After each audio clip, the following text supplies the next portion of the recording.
Limonata da vereyim size.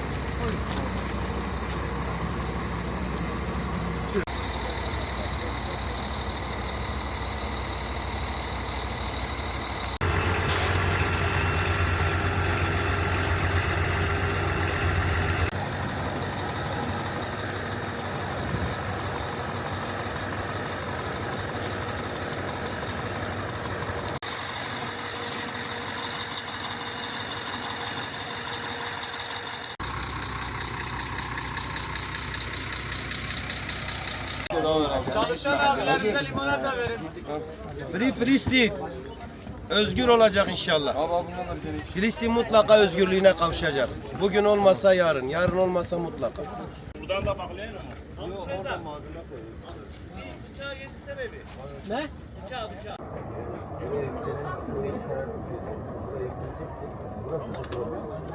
Kocaman bayrağı asılıyor. Geldiği zaman biz onu boşaltırız. Hakan abi. Erhan Nuri'den Malatya'ya verecek. İsim neydi abi? Cevdet.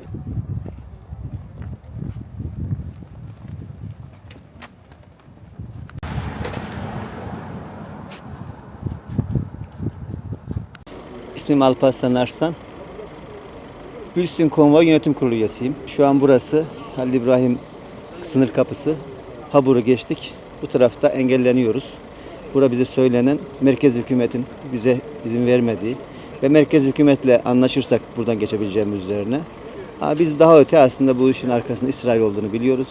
İsrail baskısının bölge mazlum coğrafyalara coğrafyaları köşeye sıkıştırdığını ve baskıladığını, zorladığını biliyoruz. Onun için biz burada İsrail'in engellemelerini aşmak için sabırla bekliyoruz. Bölge ülkelerinde bu işe malzeme olmalarını, unsur olmalarını istemiyoruz.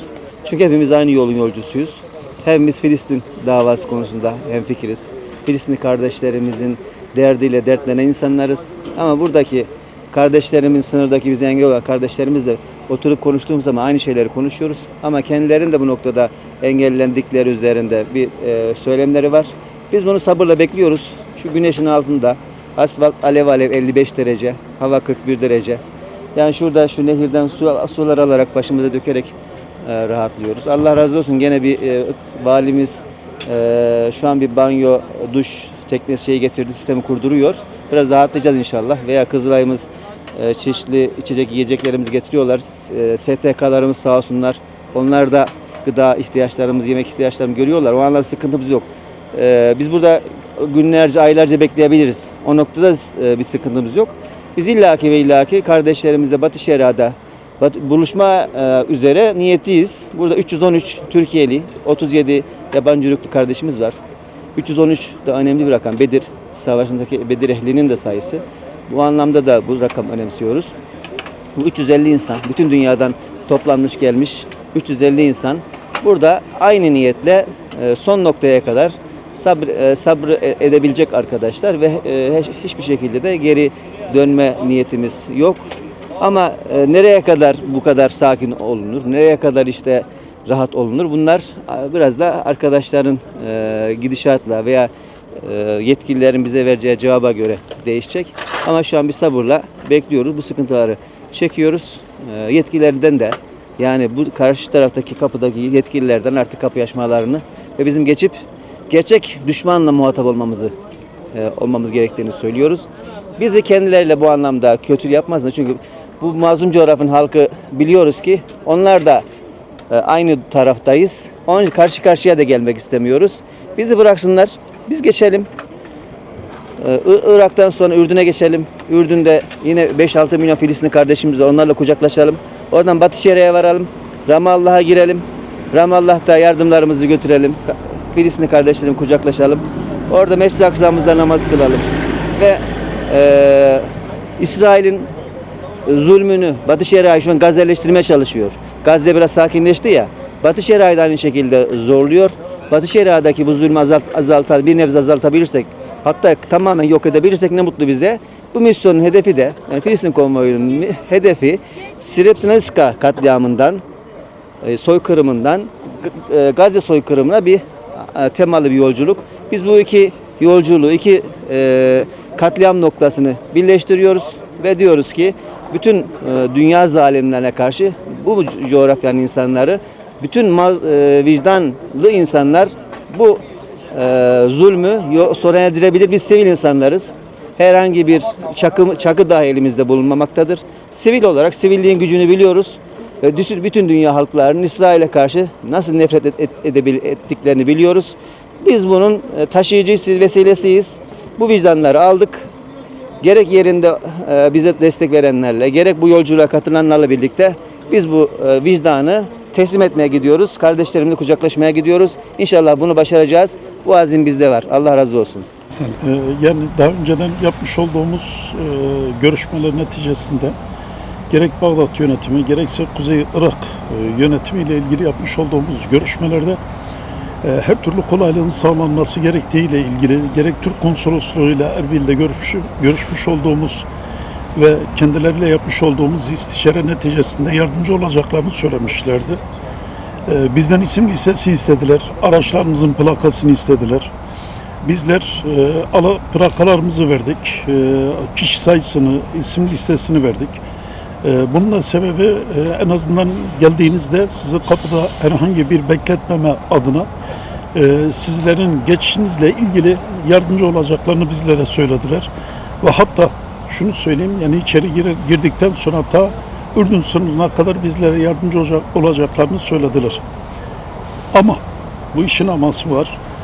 Daha önceden şimdi bizim malumunuz bir ambulansımız var. O ambulans Avusturya'dan yola çıktıktan sonra Türkiye sınırları, Yunanistan üzerinden Türkiye sınırlarına girdi ve Türkiye sınırlarına girdikten sonra Habur sınır kapısından içeri girdi ve arkadaşlara şunu söyledik. Dedik ki ambulansın işleri biraz uzun sürüyor. Ambulansımız önceden gelsin, daha sonradan aktivistlerimiz gelsin ve dünyanın dört bir tarafından gelmiş olan kardeşlerimiz vardı. Ambulans içeri girdikten sonra her ne hikmetse buradaki birinci gümrük yetkilisi sorumlusu kardeşimiz tamam dedi, fakat ambulans yani müdür yardımcısı maalesef buna müsaade etmedi. Bizim aşağı yukarı 8 tane otobüsümüz var, 6 tane otobüsümüz var. Bu 6 otobüsle birlikte bizim yaklaşık olarak 8 tane aracımız, 10 tane aracımız vardı. Bunlardan 4'ü geçti. Fakat bizim otobüslerimize sıra gelince otobüslerin bir kısmının yani yarıya kadar olan kardeşlerimiz işlemlerini hemen yaptıktan sonra maalesef yani geçiş izniyle ilgili maalesef müsaade edilmedi.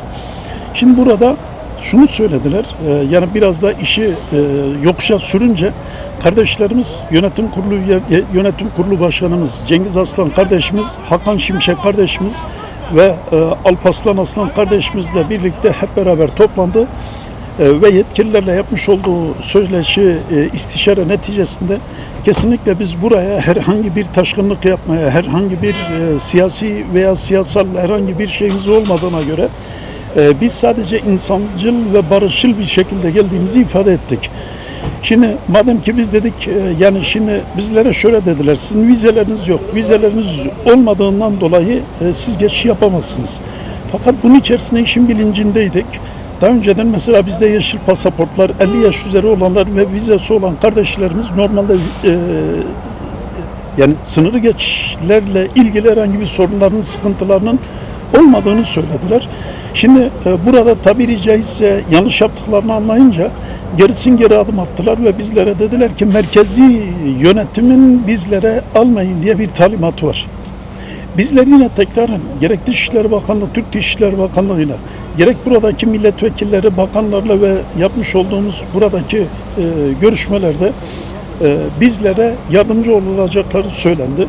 Kardeşlerimiz Türk tarafını geçtikten sonra tampon bölgedeler ve o 50-55 derecelik sıcaklık altında şu anda kardeşlerimiz beklemektedirler.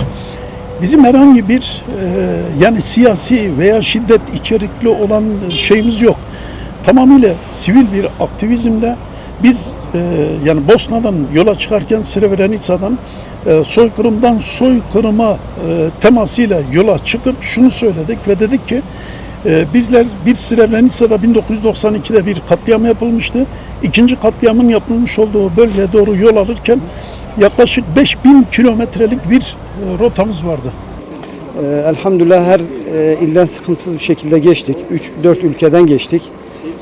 Hiçbir sıkıntı yaşamadık. Burada Irak merkezi hükümeti tarafından durdurulduk. Sonuçta burada Kuzey Irak bölgesel yönetimi de Merkezi Bağdat yönetimine bağlı olduğu için onlardan bağımsız hareket edemiyorlar.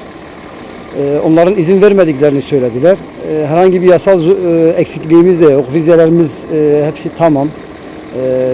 Tüm eksiklikleri gidermemize rağmen şu an burada hukuksuz bir şekilde bekletiliyoruz.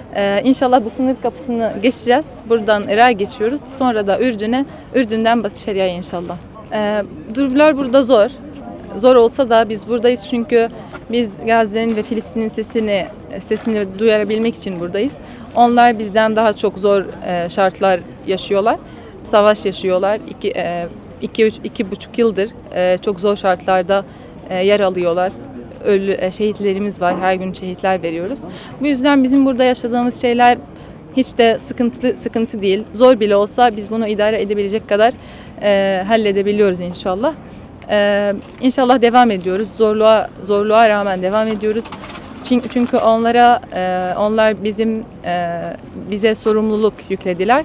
Biz onlara çok şey borçluyuz. Bu yüzden yollardayız. İnşallah elimizden geleni yapacağız. Filistin'in sesi olmaktan başka hiçbir şey istemiyoruz. Onlara bu dünyada hala onlara inanan, onların arkasında duran birileri var olduğunu bilirlerse bizim için yeterli. Elimizden geleni yapıyoruz. İnşallah onlara kadar varacağız. Onlarla kavuşacağız ve inşallah gelen günler çok daha iyi olacak.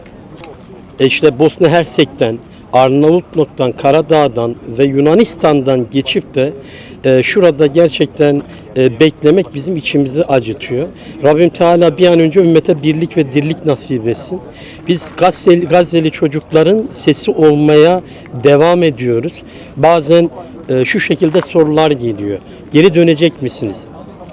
55 derece değil, 75 derece sıcak da olsa, yani o etlerimiz lime lime de olsa, o babaların çocuklarını, o parçalanmış bedenlerini poşete topladıklarını gördüğümüz zaman biz yerimizde duramıyoruz. Ben bir eğitimciyim, öğretmenim.